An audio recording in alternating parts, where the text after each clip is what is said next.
여기는 하나님의 백성들이 영원히 하나님의 복을 받으며 살 수 있는 조건 같은 말씀이에요. 하나님의 백성들이 어떻게 살아갈 때 우리와 우리 자녀들이 영원히 하나님께서 주시는 복을 누리면서 살아갈 수 있는지, 하나님의 백성들에게 영원히 하나님의 복을 누리며 살아갈 수 있는 조건과도 같은 말씀이 신명기입니다. 오늘 본문 그중에서 25장 1절에서 4절을 보겠습니다. 1절 먼저 보시면 사람들 사이에 시비가 생기면, 하나님의 백성들이 하나님이 주시는 축복의 땅에 들어가서 살지만 죄가 있고 그곳에도 시비가 생기죠. 하나님의 백성들이 하나님과 함께 살아가니까 죄도 없고 허물도 없고 그렇게 평화로운 지상 낙원을 건설하는가? 그렇지 않습니다. 하나님의 백성들이 요단강을 건너가서 하나님이 주신 땅에서 살아도 죄가 있고 시비가 발생하게 됐다. 그러면 어떻게 해야 되는가? 사적인 보복을 하면 안 돼요. 감정적으로 보복하지 마라. 반드시 재판을 청구하라는 거예요. 억울한 일을 당했다고 해서 사적인 감정 보복으로 그렇게 복수하지 말고 재판을 열어라. 재판을 요청하면, 우리 한글 성경은 재판장이라고 되어 있지만 원문은 복수형이니까 재판장들은 재판을 하겠죠. 그때 중요한 게 뭐예요? 의인은 의롭다고 악인은 정죄하라고 말했는데 악인이라고 말해라예요. 직역하면. 재판장들이 재판할 때 의인은 의인이라고 말하고 악인은 악인이라고 말해라. 공정한 재판을 해야 된다는 거죠. 나라가 바르게 세워지려면 사법부가 백성들의 신뢰를 얻어야 돼요. 이 말씀에 네가 좋아하는 사람들을 의인이라고 말하고 솜방망이 처벌하고 네가 미워하는 사람들은 악인이라고 말해라, 그러지 않았어요. 내가 좋아하는 사람들이든 내가 미워하는 사람들이든 죄를 지은 죄인은 악인이라고 말하고 죄를 짓지 않은 의인은 의인이라고 말해라. 공정한 재판이 시행되어야 이스라엘이 하나가 될 수 있어요. 사법부가 신뢰를 얻어야 백성들이 리더들을 따를 수 있어요. 네 편이냐 내 편이냐를 따지지 말고, 내가 좋아하는 사람들이냐 미워하는 사람들이냐를 따지지 말고, 재판하는 재판장들은 의인은 의인이라고 말하고 악인은 악인이라고 말해라. 재판은 공의로워야 된다. 2절 말씀에 보면 그렇게 재판을 해서 악인에게 태형이 합당하면, 이 태자는 볼기 때릴 태예요. 그렇게 엉덩이를 때리는 형벌이죠. 낙하라는 말은 세게 때린다는 뜻도 있고 죽인다는 뜻도 있어요. 500번 이상 사용된, 아주 많이 사용된 구약 성경에 나오는 단어인데요. 때리는 형벌이 태형이죠. 근데 아마 세게 때리면 맞다가 죽기도 했는지, 그러니까 이 한 단어로 세게 때린다는 뜻도 있고 죽인다는 뜻으로도 번역되었어요. 그 악인에게 엎드리게 하고, 그 다음 그들 앞에서는 재판장들 앞에서이죠. 네, 재판장들 앞에서, 주로 제사장들이 지역의 재판장 역할들을 했어요. 재판장들 앞에서 때리는 거예요. 태형을 할 때 죄에 따라 수를 맞추어, 죄 지은 만큼 숫자를. 그러니까 2절은 무슨 뜻이에요? 봐줘서도 안 되고 죄 지은 것보다 더 엄하게 지나치게 때려서도 안 된다는 거예요. 그 사람이 죄 지은 만큼 죄에 따라 수를 맞추어 때려야 돼요. 잘못한 만큼 벌받게 하라는 거예요. 대충 봐줘서도 안 돼요. 그걸 재판장들 앞에서 때려야 돼요. 또 더 과하게, 부당하게, 가혹하게 때려도 안 돼요. 딱 죄 지은 만큼, 죄에 따라 수를 맞춰야 돼요. 이것이 2절이에요. 그런데 3절에 한 가지를 덧붙이셨어요. 태형을 시행할 때는 40대까지만 때리라는 거예요. 40대를 넘기지 마라. 그 이유가 40대 넘겨서 때리면 죽을지도 모르니까 뭐 이런 식으로 설명하지 않으시고 내가 내 형제를 경히 여기는 것이 될까? 이걸 염려하셨어요, 하나님은. 죄를 지은 악인이라고 불렀어요. 악인인데 형제라고 말해요. 내 형제를 경히 여긴다고 번역된 이 단어는 모욕하다, 불명예스럽게 대하다, 굴욕감을 주다 이런 뜻이에요. 죄 지었으니까, 악을 행했으니까 모욕을 당하는 게 당연한 것 같아요. 그런데 하나님께서는 죄 지은 수에 따라서 죄 지은 만큼 엄히 처벌하되 굴욕감을 주고 모욕감을 주지는 말라는 거예요. 대부분은 둘 중 하나로 치우치게 돼 있어요. 한편의 사람들은 엄히 때리면 굴욕감을 주고 가능하면 수치심을 주도록, 그래서 그 죄인과 악인들을 미워하게 돼요. 반대쪽에서는 죄인들을 굴욕감을 주지 않고 또 그들에게 명예를 실추시키지 않기 위해서 다 죄인인데 죄 안 짓는 사람들이 어디 있어, 용서해야지, 사랑해야지, 정의를 말해야 될 때 용서와 사랑을 말해요. 그래서 둘 중 하나로 치우치기가 쉬워요. 보통은 자기가 좋아하는 사람들에게는 용서와 사랑으로 그렇게 지지하는 편에 서고요. 자기가 반대하는 측에 있는 사람들, 미워하는 사람들이 벌을 받을 때는 더 모욕감까지 주고 다시는 얼굴 들고 다니지 못하도록 그렇게 죄인들을 굴욕감을 주려고 하죠. 그런데 하나님은 그렇게 하지 말라는 거예요. 죄에 대해서는 죄 지은 수에 따라서 엄히 처벌을 가해야 돼요. 봐줘서는 안 돼요. 엄정하게 죄는 처벌해야 한다. 죄에 따라 수를 맞춰야 돼요.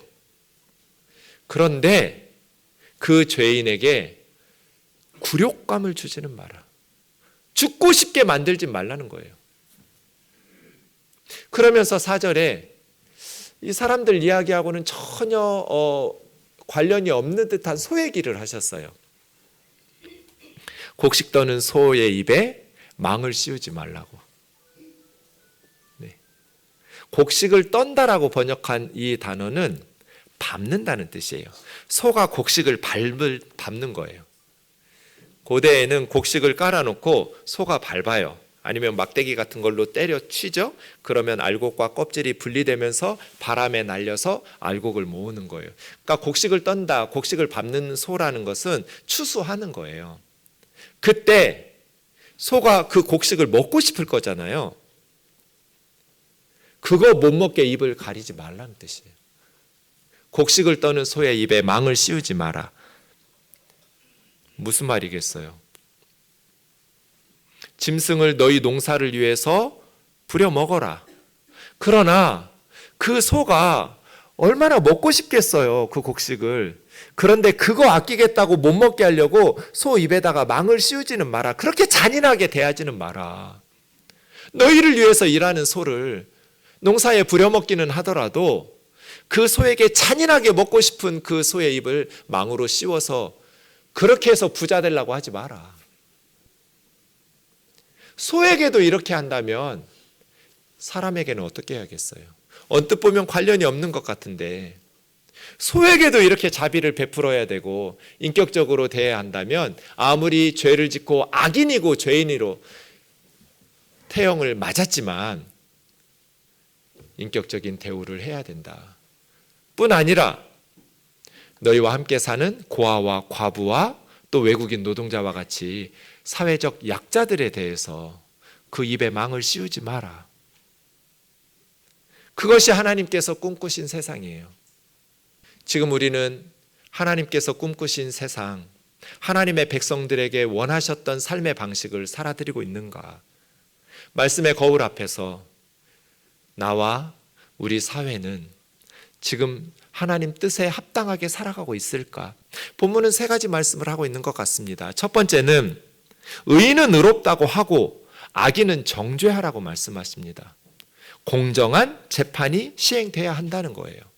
누구도 나만 억울하게 당했다고 말할 수 없도록 동일한 법의 잣대를 들이대면서 내 편이냐 네 편이냐를 따지지 않고 공정한 재판이 시행될 때 하나님께서 원하시는 사회가 될 겁니다.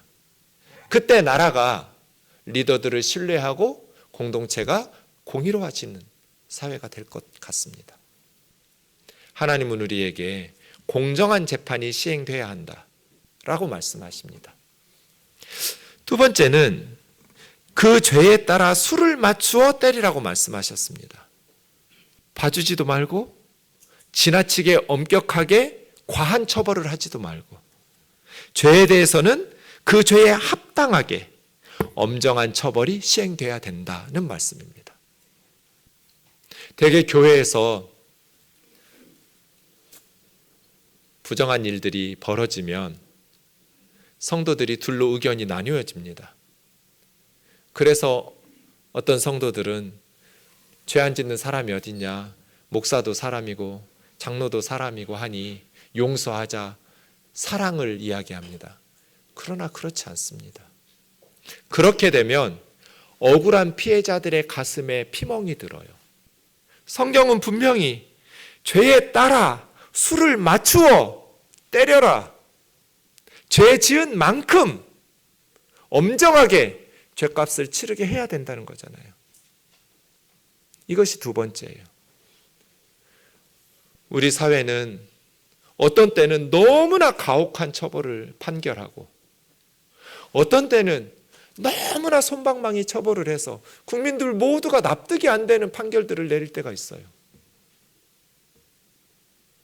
그러면 우리 사회는 공의로운 사회가 될 수가 없어요. 이것이 두 번째예요. 세 번째는 내가 내 형제를 경히 여기는 것이 될까 염려하노라예요. 죄인들을 굴욕감을 줘서 죽게 만들지 말라는 거예요. 인격적으로 대우하라는 거예요. 맞았잖아요. 죄에 따라 수에 맞추어 맞았어요. 구약 성경이나 신약 성경이나 그 시대 사람들이 가장 중시했던 건 체면이에요. 명예예요. 지금도 시골 같은 데 가면 명예와 체면이 굉장히 중요하죠. 그 사회에서는. 지금처럼 뭐 대도시가 있고 그러던 때가 아니에요. 모세 시대에는. 다 서로 알아요. 그런데 악한 죄를 짓고 태형을 맞았어요. 그 이후에 어떻게 할까요? 대부분 사람들이 그 기억이 금방 사라지지 않으니까 손가락질을 할 거예요. 태형 맞은 사람, 이러이러한 몹쓸 짓을 해서 벌받은 악인 하면서 모욕할 거예요. 수치스럽게 그 가문이 부끄럽게 여기도록 만들 거예요. 그런데 하나님은 그렇게 하지 말라고 그랬잖아요. 그렇게 하지 마라. 우리 사회는 죄인들을 인격적으로 대우하고 있는가? 그런 것 같지가 않아서 가슴이 아파요. 교회가 이렇게 많은데, 성도들이 이렇게 많은데 왜 우리 사회에서는 죄가 드러나고 처벌을 받으면서 스스로 목숨을 끊어야 되는 아까운 인재들이 왜 이렇게 많을까? 교회가 이렇게 많은데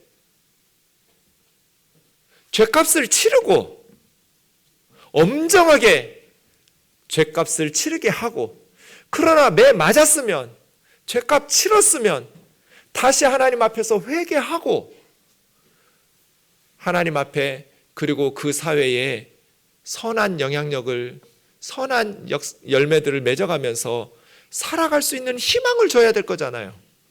하나님의 말씀은 그거잖아요. 굴욕감을 가지고 죽고 싶게 만들지 마라.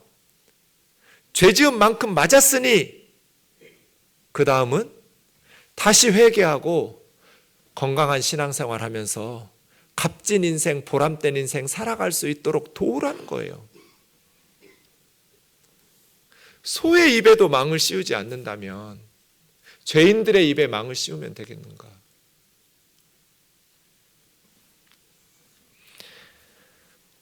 저는 이 사람 몰랐는데요. 신학대학원에 가서 처음 알았어요. 아, 이런 분이 있었구나. 자크 헬룰이라는 사람이에요. 프랑스 지금 돌아가셨어요. 한동안 자크 헬룰에 빠져서 닥치는 대로 자크 헬룰 책을 사서 읽었어요. 좀 어려워요. 그래서 저는 제가 청년부 전도사 할 때 청년들한테 자크 헬룰 책을 많이 사서 선물했는데 돌아오는 피드백이 다 무슨 말인지 모르겠다는 거였어요. 그때마다 제가 뭐라고 대답했냐면, 우리의 몸도 사용하지 않으면 근육이 빠지듯이 우리의 머리, 뇌의 근육도 맨날 쉬운 것만 읽으면 근육이 강해지지 않는다. 약해진다. 생각하는 근육, 뇌의 근육을 강하게 만들려면 어려운 걸 씹어 먹을 수 있어야 된다. 자크 헬룰 책은 그러기 딱 좋은 책들이에요. 근데 잘 소화가 안 되시고 무슨 말인지 모르겠으면 2번, 3번, 10번씩 반복해서 읽으면 돼요. 그래도 이해가 안 되시면 목사한테 물어보면 돼요. 좋은 책들이 너무 많아요. 굉장히 독특한, 신학을 한 목회자도 아닌데, 신학 교수도 아니에요. 법률 공부하고 정치 공부하고 했던 그냥 크리스찬이에요. 평신도예요. 탁월한 영적인 통찰력을 줘요. 자크 헬룰의 말 중에 이런 말이 있어요. 한 시대의 지배적인 사상이나 가치나 우선순위를 아무런 저항 없이 수용하는 것은 돌이나 철창으로 만든 감옥보다 더 끔찍한 감옥에 갇히는 것이다. 깊이 새겨야 될 말이에요. 우리 시대를 이끌어가고 있는 지배적인 사상이나 가치나 혹은 우선순위나 생활 방식 문화를 아무런 저항 없이 수용하는 것은 돌이나 철창으로 만든 감옥보다 더 끔찍한 감옥에 갇히는 거예요. 그리스도인들은 생각 없이 따라가면 안 된다. 여야로 나뉘어가지고 이념적으로 갈라지고 서로 경쟁하고 싸우다 보니까 상대방에 대해서는 무조건 비난하고 상대방이 벌 받을 때는 환호하고 오히려 처벌이 약하다고 말하고 자기 편 사람들이 벌 받을 때는 잘못됐다고 논리를 내세우는 끔찍한 감옥에서 사는 거예요, 지금. 아무런 저항 없이 그 시대에 지배적인 사상이나 가치나 우선순위를 따르지 마라. 성경적으로 한번 검토하고 비판적 수용을 해야 되는 거예요. 옳은 것을 받아들이고 잘못된 것들을 제거하는. 오늘 말씀은 특별히 이 자크 헬룰의 말을 떠올리게 했어요. 우리 시대에는 양극단으로 치우쳐서 이 하나님의 말씀을 지켜내려면 성숙한 시민의식을 가진 크리스찬들이 필요한데, 교회에서 그리고 사회에서 그리스도인들은 어떤 모습으로 살아가고 있을까? 오늘 하나님의 말씀에 우리는 아멘 하면서 순종하면서 살아가려고 힘쓰고 있을까? 에베소서 4장 15절 같이 읽겠습니다. 시작. 오직 사랑 안에서 참된 것을 하여 범사에 그에게까지 자랄지라. 그는 머리니 곧 그리스도라. 사랑과 정의입니다. 참된 것을 한다는 건 정의를 시행한다는 뜻이에요. 그런데 정의를 시행할 때 오직 사랑 안에서 하라는 거예요. 죄 지었으면 죄 지은 만큼 때려라. 엄정한 처벌이 가능하게 공의의 재판을 시행해라. 참된 것을 말해요. 그러나 오직 사랑 안에서 말해라. 굴욕감을 주어서 영원히 죽고 싶게 만들도록 만들지 마라. 처벌하고 벌받았으면 다시 새롭게 살아갈 수 있도록 용기를 불어넣어줘야 된다는 거잖아요. 사랑이 없는 정의는 또 하나의 폭력이에요. 정의가 없는 사랑은 불륜이고요. 그래서 우리는 반드시 사랑이 되려면 정의로 와야 되고, 정의가 되려면 사랑 안에서 정의를 외쳐야 돼요. 제가 교회를 개척하고 15년이 지났을 때 교회 리더들이 또 교우들하고 의논하면서 저에게 3개월 동안의 안식월을 주셨어요. 처음으로. 그래서 제가 저 갔다 오는 동안에 내 책상 빼는 건 아니죠? 그랬더니 걱정하지 말고 쉬었다 오래요. 그래서 제가 3개월 동안에 하와이에 가서 아내하고 같이 예수전도단의 DTS라는 훈련을 받았어요. DTS 훈련을 받을 때 우리 클래스에 어느 날 저분이 오셨어요. 밥 피츠라는 분이에요. 자기 얘기를 해주셨어요.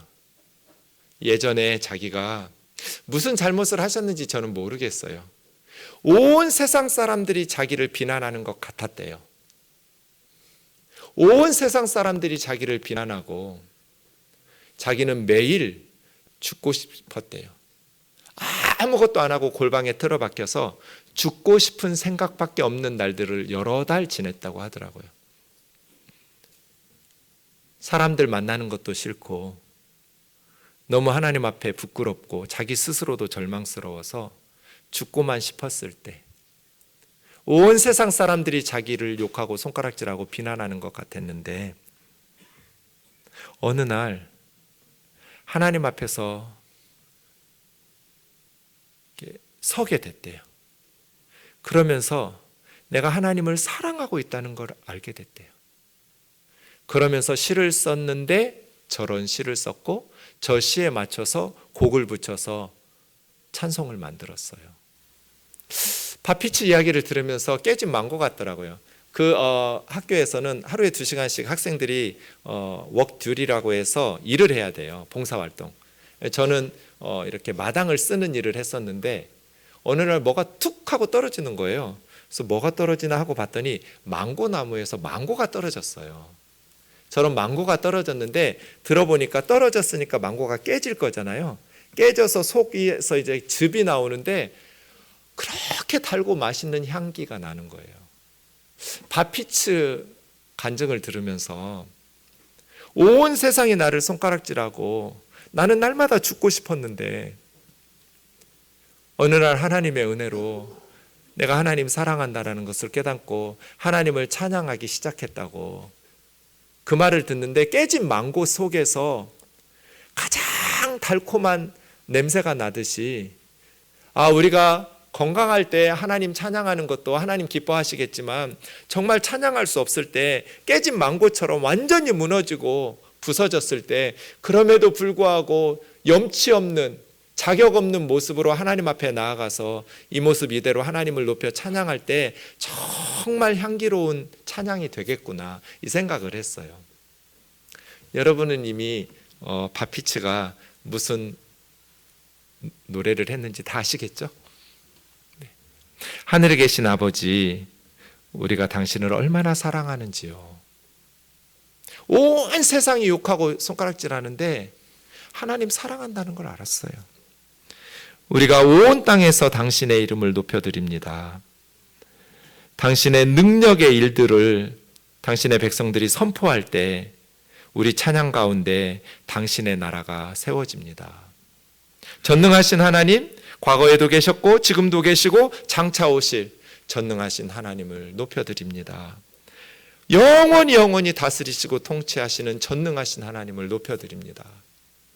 온 세상이 손가락질하고 비난하고 날마다 죽고 싶었지만 그러나 다시 하나님 앞에서 기타를 들고 찬양하기 시작하는 이 바피츠 말이에요. 때려라. 그러나 죽고 싶도록 만들지는 말아라. 다시 살고 싶도록 다시 하나님의 나라에 일꾼 되어 살아갈 수 있도록 그리스도인들은 그렇게 살아야 하지 않을까요?